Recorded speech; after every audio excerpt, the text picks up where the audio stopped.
Ahoy, Mark! How you doing, Marco? We we we come into the weekend strong on three solid shows with more viewership than either of us would have tried to even guess. Yeah, I mean, I would have never known that this is becoming a thing, and we actually have fans. We have awards for the for the best fan. We have a segment that we're going to call Ahoy Hoys, which are our version of shout outs. And so, yeah, things are happening. We have more fake sponsors, and It's going to be a bummer one day when we really get a sponsor and we're not going to have the fake ones anymore. that will be a bummer. But don't forget that we still have this tournament. And my only takeaway is that I don't think we're going to have everything settled by Monday. It looks like there's no teams that don't have at least one win. In fact, at the first pitch of today's games, every team in the AL was 1-1. That was very, very interesting. And so I have to write this note down real quick because it's just occurring to me. I want to make sure to say that. But yesterday's show, you asked me. You said, "What do you think Otani's going to do? How's he going to come out in Game 1?" And I made a very serious point to say that I think his first pitch is going to be awesome. Right? That's what I said. And I said maybe he has three strong pitches. But I wasn't willing to go any deeper into his start than that. And now, our listeners, our viewers, our fans may not have watched the game and just looked at the line. But his first pitch out the gate was smoking perfect. It was a 93-mile-per-hour cutter that was at the knees, right over the black, 0-1, and then the wheels were off. So I was right on. I was really right on. You were right on. You missed it by 2 pitches because you only got 1. Right. The second pitch the theory was the theory, and I'm glad I got in at the very beginning because I knew that you were on to something, and I didn't want to miss anything, and so I could get out of that game pretty fast. Right.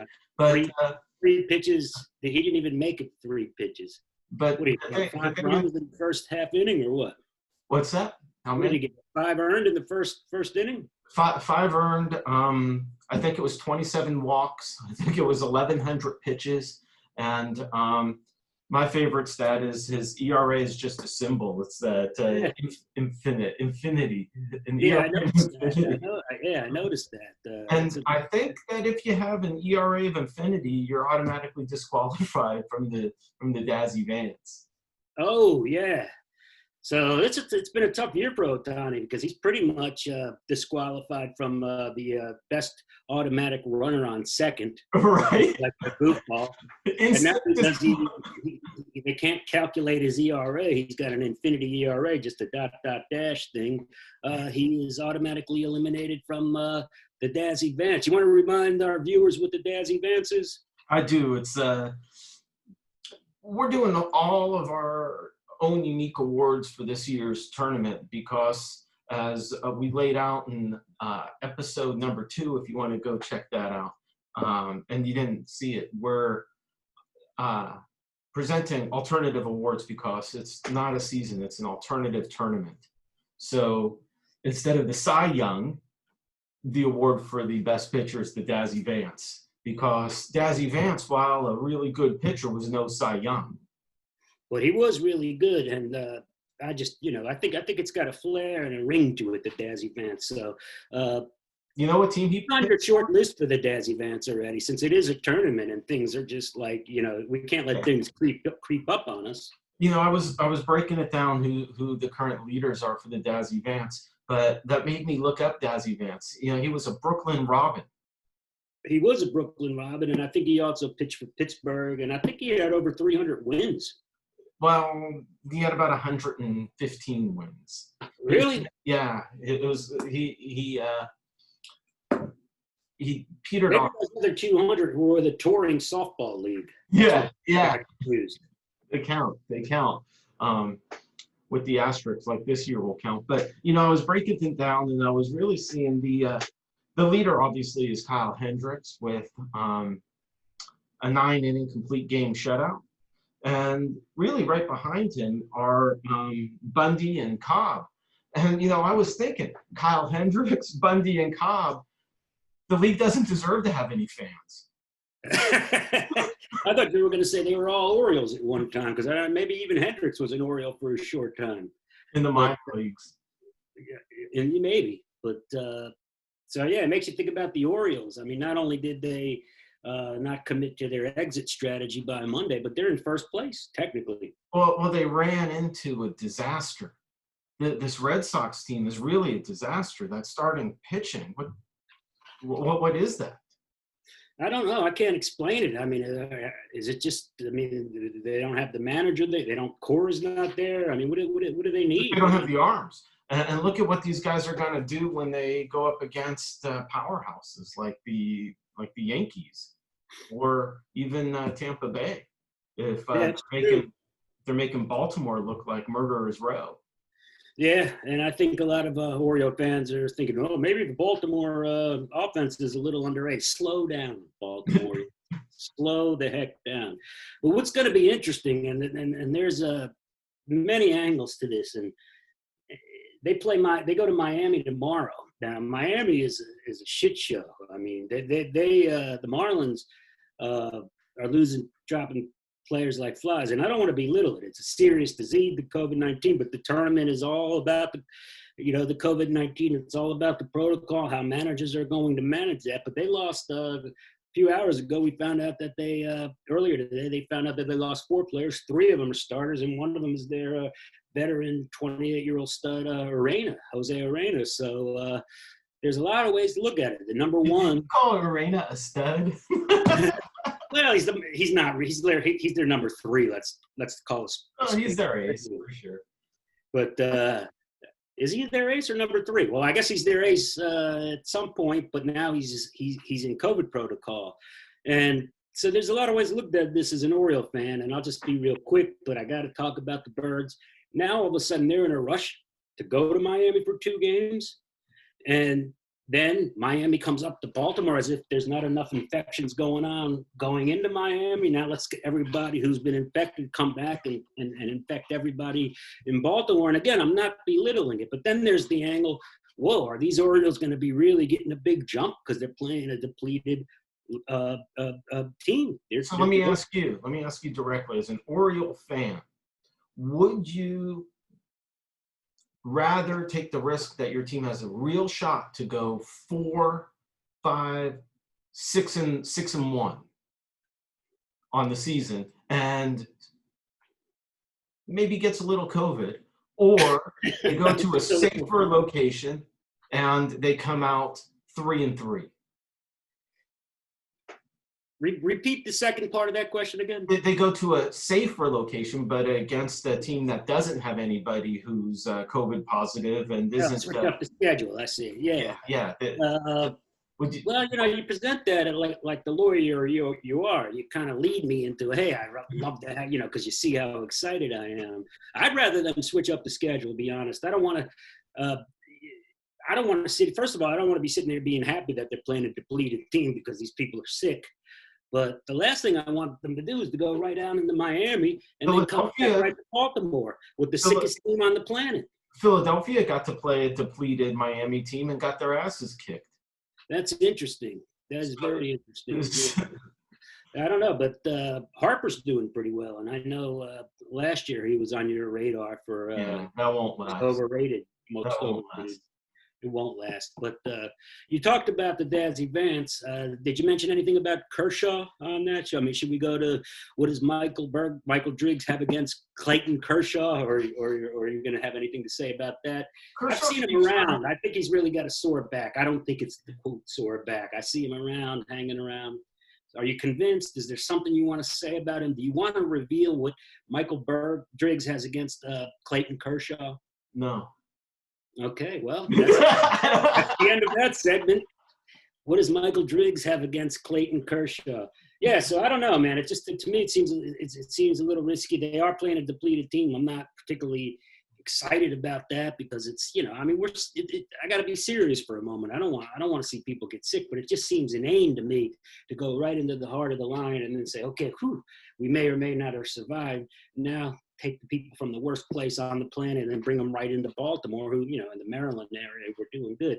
But there's just, I mean, so that's the different things and the different angles on that. Which You heard what go ahead. You heard what Miami's doing. I don't know. They're not flying down to Miami. Sounds like they're giving people COVID. I don't know. Just each other. They're not flying down to Miami. They're gonna sequester sort of as a team, and they're gonna travel together, and they're gonna arrive. They're not gonna leave tonight because they're gonna do some more protocol stuff. Then they'll fly either very late tonight or early in the morning. So they're going to be really ripe for the pickings tomorrow by the fresh O's team. It's idiotic. They're all worn down. Yeah. And then they're going to have to go on a red eye all together in a clump like silkworms chomping mulberry trees, all sweaty and swarthy together like a clump. They're going to be exhausted. They're going to be run down. And then they're going to have to go and play professional sports. It seems idiotic to me. I don't know. I can't say it any clearer. Having already won a series, 2 games to 1 against Philadelphia, so they're probably going to let some people rest. They're probably going to start. And when they're letting people rest, they're already resting minor leaguers. So these are going to be AA guys. I don't know. I haven't broken it down. Based on the way you're looking at the game, you wouldn't be surprised if it's postponed or canceled. But you may find your Orioles favored at 250 tomorrow.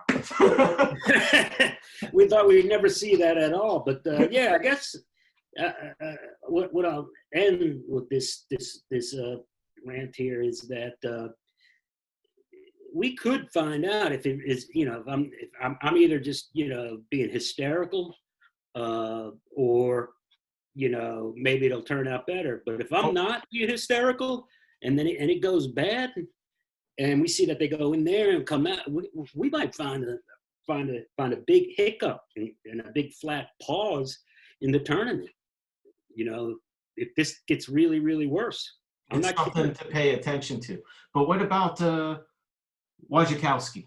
Tell me about Wojciechowski.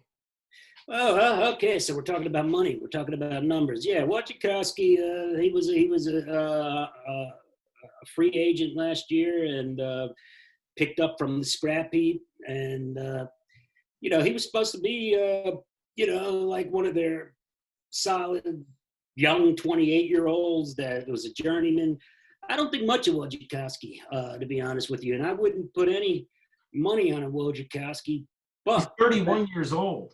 Yeah, so he's one of those like journeymen that just got a chance finally to play with the team, and I mean he's an innings eater and he's below average, and if there's some momentum and you're going to get a beleaguered team that's going to come in here with guys that are going to be exhausted and not feeling well. I don't buy it for a second. I love Miami tomorrow. I think they're gelling as a team. They're able to integrate players in and out. This guy Pablo Lopez pitches well at home. For all we know, he didn't even make the trip up to Philadelphia, and he's been sitting there at home. I don't know what his status is, but I think he's ready to go. Yeah, I think after 2 wins in Fenway is flying down. But these are the things we have to analyze and try to handicap this year. I couldn't be more excited for the O's Miami. When can you ever say that? This is why this tournament is fantastic. Miami's sitting here with COVID festering. The O's are sitting here with Wojciechowski maybe going against a depleted team, and suddenly this is a spot he may do great in, whereas Lopez is, this guy's ready. Miami's coming together. Come on. All of a sudden, Baltimore-Miami is exciting. It is an exciting game, especially the way you put it that. But I agree with you and your angle. I think the Orioles are a red herring. I would stay away from taking them against Miami tomorrow. They're ready for a blip. Everything went too well these last 2 games. LeBlanc, he looked good today, and of course, Cobb looked great. He's on the short list for the Dazzy Vance. Since we're talking about COVID, let's go to the COVID corner from Doug, Dr. Doug from the COVID corner, DD from the CC. This morning we found out that Moustakas didn't feel good when he woke up. Right. And that's all we heard was a simple, I'm in fourth grade, Mom, I don't feel good. I'm not going to school with it. But we don't know, and I'm not making light of it, but from Dr. Doug, he says, and this is not a cure-all, and this is a serious flu, but you boost the immune system. When you're well, you keep boosting the immune system, and that's eating foods. And so in honor of Moustakas, who's from the LA area, but is a Greek origin, whose grandparents are from the old country, we're going to talk about some Greek boosting foods that could help your humors and esters. And of course, we're going into the Greek medicine with your bloods and your biles and different things. So I'm assuming that right now, Moustakas not feeling too good, but his grandmother had brought him some avgo limono, which is basically a Greek chicken soup with a lot of eggs, a lot of lemon, and a lot of oil. And I think that after that, he's going to have a big foaming mug of mountain tea, which I think the main ingredient is ironwort. And if ironwort can't boost the immune system, nothing can. There'll be a little boiled oregano mixed in that. And I think, if he gets those three things in him, he's going to be looking pretty good. I would boil a little mint with the oregano and the ironwort, and that would be my version of mountain tea. You have some immune boosting ideas. I think you had a pork bolognese you were telling me about. Oh, I don't know what traditional Italian cuisine does with the bolognese, and so I don't mean to offend, but I used the ground pork, and that ground pork, no antibiotics, no hormones, from Butcher Box. Another segment, a sponsor from a non-sponsor, Butcher Box. When you need meat and sometimes need a butcher, Butcher Box. Exactly. All organic, all hormone-free, no nitrates. I'm talking about the meat, not the butcher. So you make the bolognese with the pork. Yeah, and what went great about it was it didn't matter whether it was penne or angel hair or just straight sauce. It was fantastic. All right. Well, we got a bunch of different segments in there, and thank you for the notes, Dr. Doug from the COVID corner. I hope you get better, Mike Moustakas. Yes, and speaking of Italians, a fan reached out yesterday and pointed out the fallacy of the Tommy Lasorda 60-60-60 theory. Ooh. And so, wait, let me interrupt you. Let's tell our guests that are listening to us live on tape here about our segment, which is called Ahoy Hoys. These are our types of shout outs, but instead of calling them shout outs like every other jamoke online, we're going to call them Ahoy Hoys. These are Michael's Ahoy Hoys. Tonight they're Michael's, but they're not limited to me in any way, shape, or form. So the point about the Lasorda, every team wins 60, every team loses 60, and the 60 in between is what separates first place from last place. We all know that. It's the common, every team is going to win. This comes from a fan, though. So yes. Did you name the fan? The fan asked not to be identified. He doesn't want to be identified in the Ahoy Hoy, and I made all that fuss. Go ahead.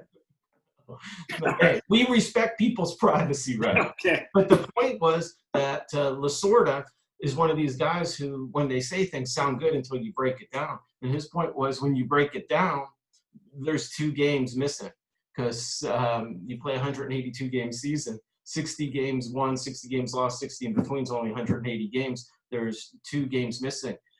So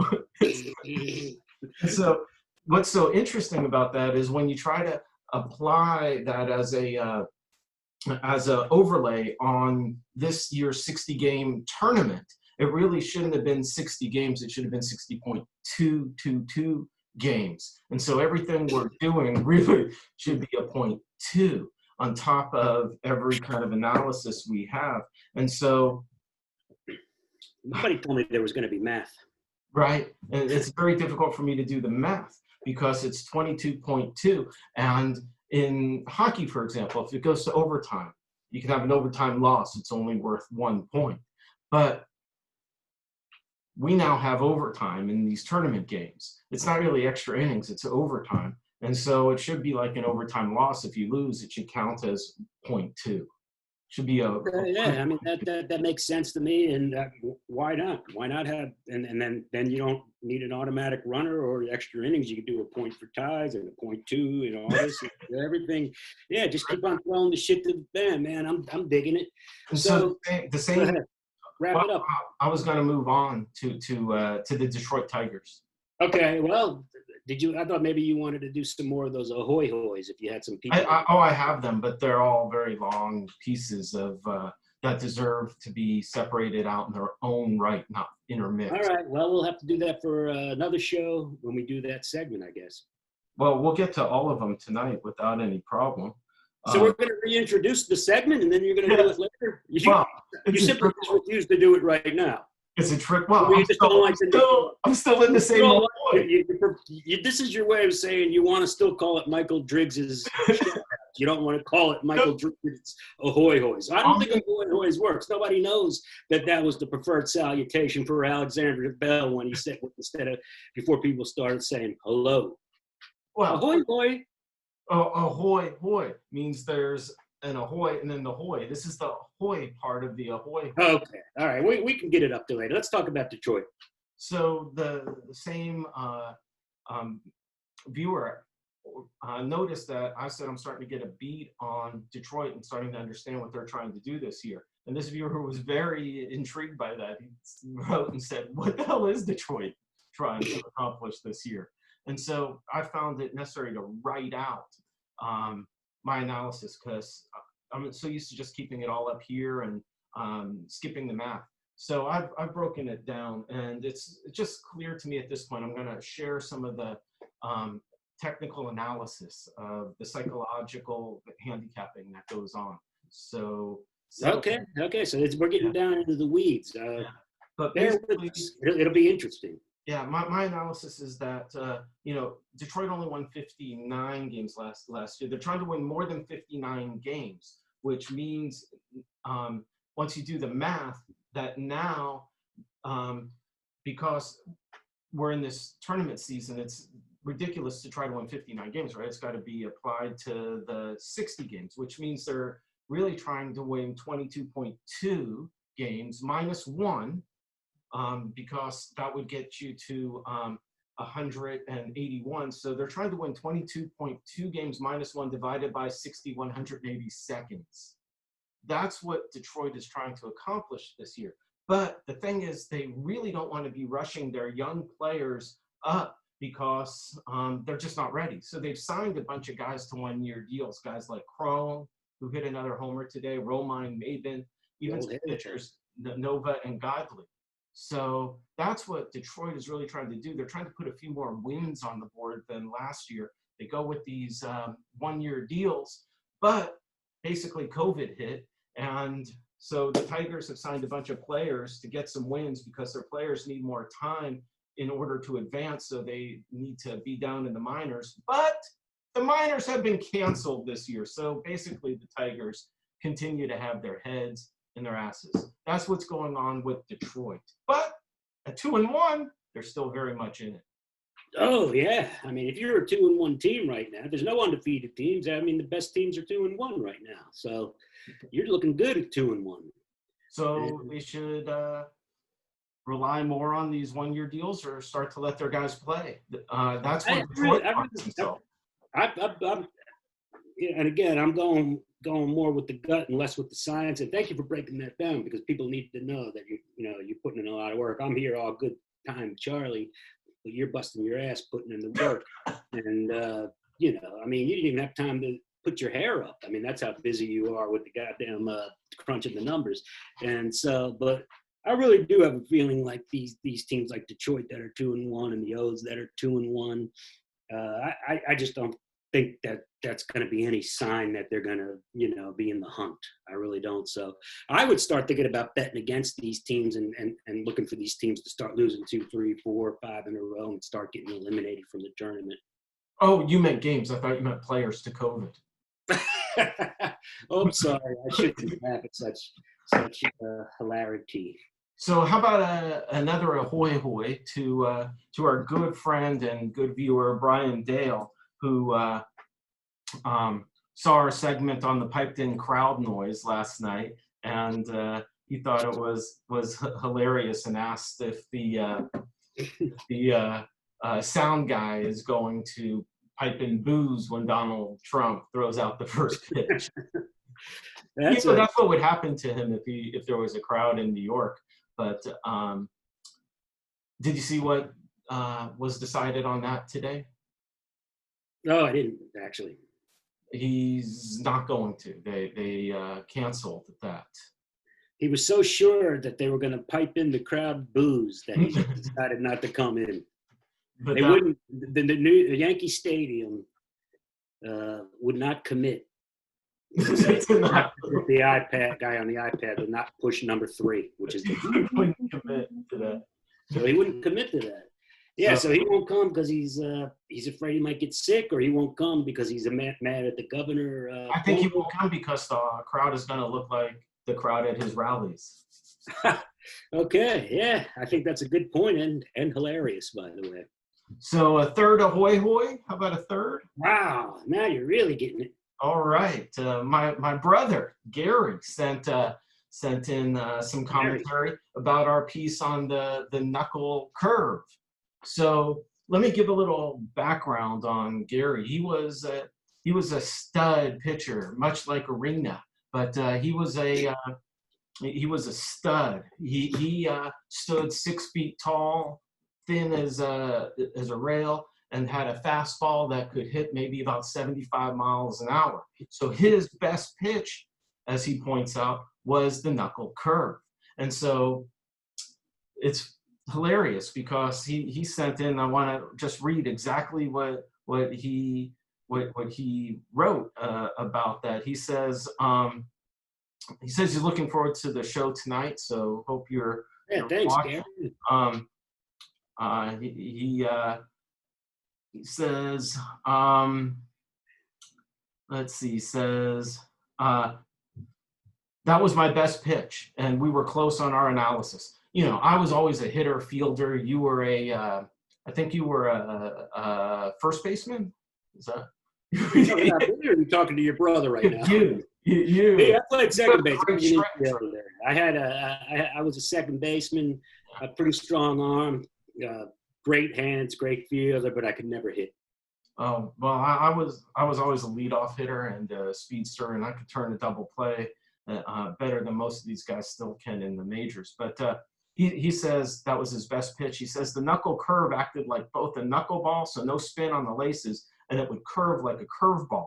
And then he says, as for the knuckle curveball, I would use my index and middle fingers.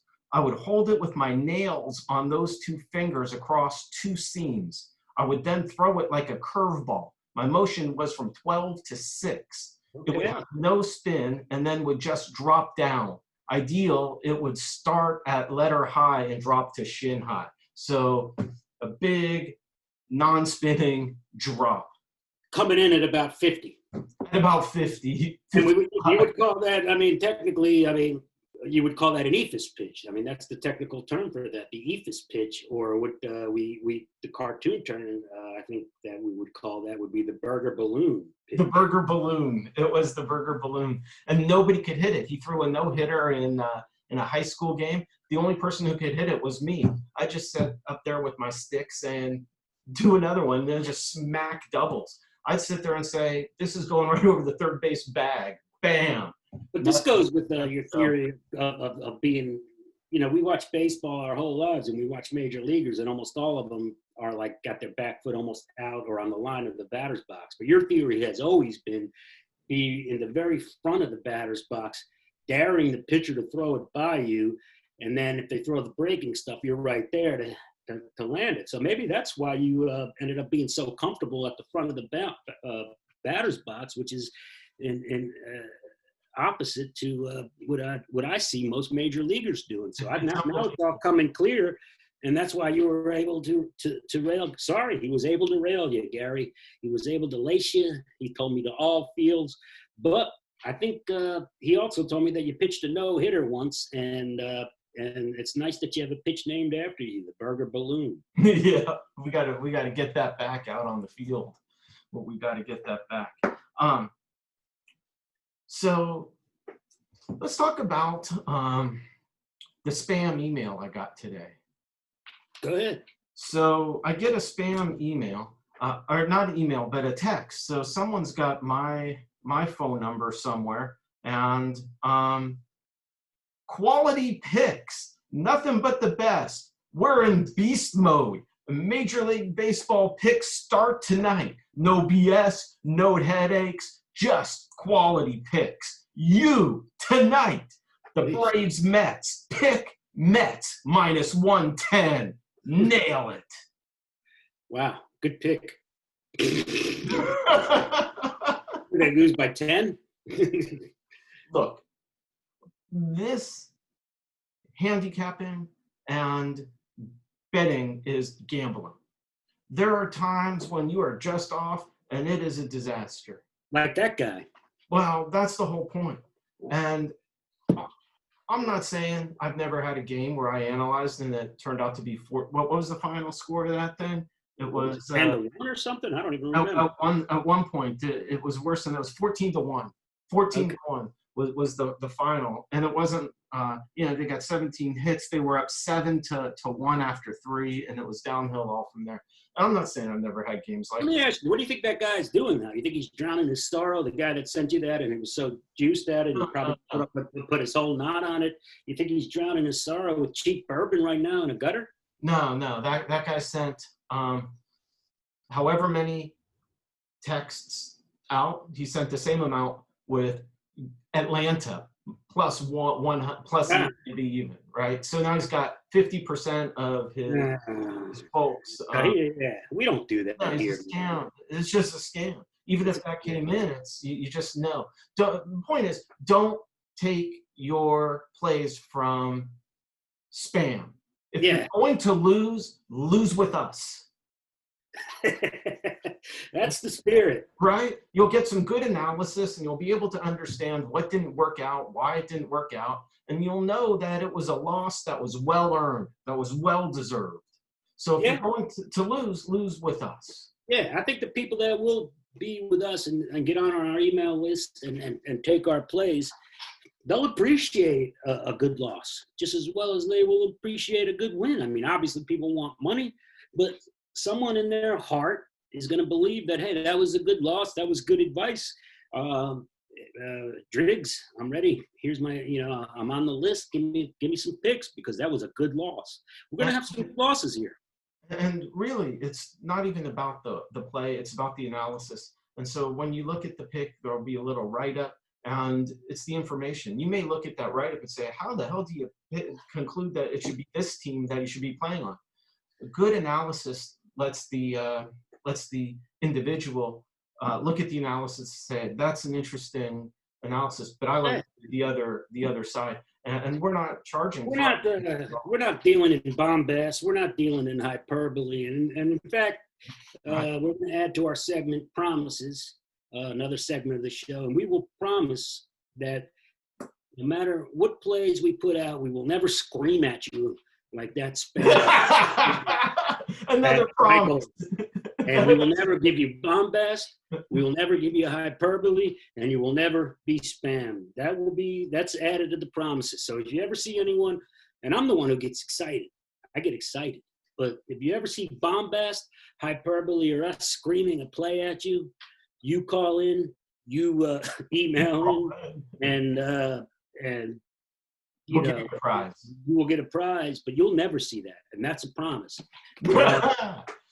I love it. Picks for six. That's our promises segment. I think we're gonna have to wrap this up. I got 3 more things I want to talk about. Okay, then there's no chance that we're wrapping it up. So Toronto is going to play in Buffalo. That I think they're bringing in some. Does Buffalo have a nickname for a city? Like the Big Apple, or cities that have nicknames. It's gotta have one. I'm gonna try to look that Charm up. City is Baltimore. City of Angels, LA, City by the Bay, San Francisco. Help me out. What other kind of Right. nicknames? What's Miami's nickname? The what? Miami? Most COVID infested city. There has to be some other nicknames of cities that are so easy to remember. Sin City. The nation's capital. I can't even. Pittsburgh. Buffalo's the Queen City. See, things are really starting to look. City. Queen, yeah. See, things are really starting to look up for Toronto. Who wouldn't want to play in the Queen City? 20 degrees cooler there than it is where I'm sitting in Baltimore. Quiet town, probably pretty much COVID free. I think they're going to have a good time in Queen City, with those fences at about 280. There's going to be a lot of dogs and cutouts that are going to be being. The city is famous for its urban planning. It's famous for Bob McAdoo, right? McAdoo for two is a Buffalo Brave. Yeah. The City of Light, it's also known as. Say that again. What was that? The City of Light. Oh, the City of Light. Electric power. So I see Queen. Oh yeah, I guess it must. I think it might be near Niagara Falls up there. Yeah. The electric power, Niagara Falls. Yeah. So, wow. So it's the Queen City. We've got to have Niagara Falls. It's pretty much COVID free. It's a lot cooler up there, a lot more livable. I think that they're going to be outside instead of that silly dome in Toronto. I think this is the perfect place for them. And I know you've been interested in this Toronto team from the very beginning, but I think things are really looking up for W's for them. And I think they're going to fight to win the division, man. What do you think about the World Series in Buffalo? That would be incredible, man. That would be incredible. And Buffalo deserves it. I mean, they've got nothing but losses with their football teams, they lost the Buffalo Braves. I mean, come on. They deserve that. But I do think that they could win. I think they could win, or at least come in second, in the NL East. Come on. I'm hoping Boston's done. The Orioles, I'd say, are a red herring. Tampa, obviously, I think a lot of people picked them, and I just don't. They got Garrett Cole, but I just don't think the Yankees have enough starting pitching. But there it is. There's my analysis, purely from the gut, because I got excited that they're playing in Queen City now. They're all of a sudden they're going to win it all and have a World Series. Seattle, Houston. I'm sorry, not Seattle, but Minnesota and Houston will have something to say about that. And same with Cleveland, who has their own Dazzy Vance candidate, and Bieber and Clevinger was pretty good too. Yeah. Bieber struck out like 14 in 3 innings. It was amazing. And yeah, I mean, I don't know. I'm excited about this Toronto team playing in the Queen City. It just all came to me in a well of emotion. So I wanted to wrap it up, and I can't stop talking about Buffalo. Go ahead. You have 2 more things you wanted to talk about. Well, the other thing I want to talk about is tomorrow night I'll be live on location. We got to figure out how to make that work. So we gotta figure that out. I know it's my iPad isn't going to let me record from it, so I got a couple other things that I got. I'm going to try. So all right. Well, I mean, if worst comes to worst, you could send still shots of you signing autographs. But Sin City awaits. I've signed many more bathroom passes in my life than autographs. That sounds a little, As a teacher, too personal. I sign bathroom passes all day, and as the kids leave, I say to them, "Hold on to that; it'll be worth a fortune one day." Okay, now you got one more thing to talk about. That was it. I don't know what else. I wanted to look at tomorrow's games. That's right. Tomorrow is interesting. I'm taking off for the city for Las Vegas. I'm going to head out around 5:30. I have a meeting at 8, which I'm going to do via Zoom. I'm going to do that from the road. I'm looking forward to that, and then get into town and get. You leave at 5:30 a.m. from Orange County, USA. Yeah. Because I was going to say, man, maybe I could meet up with you in the morning, but 5:30. We could, but go ahead. People don't need to hear this. Yeah, this is all the behind the scenes stuff. But All no, right, we've gone way too long, man. I was adamant on trying to get this to a crisp 20, and now we're at an hour. yeah, everybody's saying it should be longer, that it isn't enough time. But Yeah, but they don't want to hear about me talking about travel plans and maybe getting together for a show tomorrow at at 8, right before you leave. I think they find it absolutely compelling. In All fact, right. Well, I'm considering having a show at 8 o'clock tomorrow, right before you leave. oh, 8 o'clock East Coast time. 5 that's a.m. the point you were getting at. Well, we need the whole day of games. It's good to recap. And the late games tomorrow are at 4 o'clock Pacific time. And so they start at 12:40. The Angels, Canning is going to go. I'm looking for Canning to do something special this year. We'll see. Looking at these matchups, Hap is throwing against Arrieta in Philadelphia. That's an intriguing matchup. Toronto goes into Washington. Arizona and San Diego play another game. Look at the White Sox going to Cleveland. We've already talked about. We really broke down the Baltimore-Miami game. And, Yeah, that's interesting. Yeah. So We'll have some action on that. We're gonna have some action on that game. We'll have to figure out you being on the road and doing personal appearances and being at the tables and being at the sports book and living life. I'm dealing with poison ivy on my forearm, and you're going out and having a good time of your life. Well, it's very very social distanced in Las Vegas. It's a lot safer than in COVID Field in Miami, that's for sure. Well, you use a long pun when you sign autographs. That's what I like about you. But look at Boston, man. Look at Boston. They're 1-2. They just took 2 beatings to Baltimore at home. And look who they're throwing tomorrow. A guy named Josh Osich. Osich will be Boston's first opener this season. So he's not even going to start. They're already going to an opener. How do you spell his last name? Osich. He's a lefty. There's never been a good Serbian pitcher in the history of the game. I mean, they're throwing a opener for Zach Godley, so that makes sense. I thought Godley was being scratched. Okay, so they're going to use Osich as right. I didn't even know Serbians played baseball.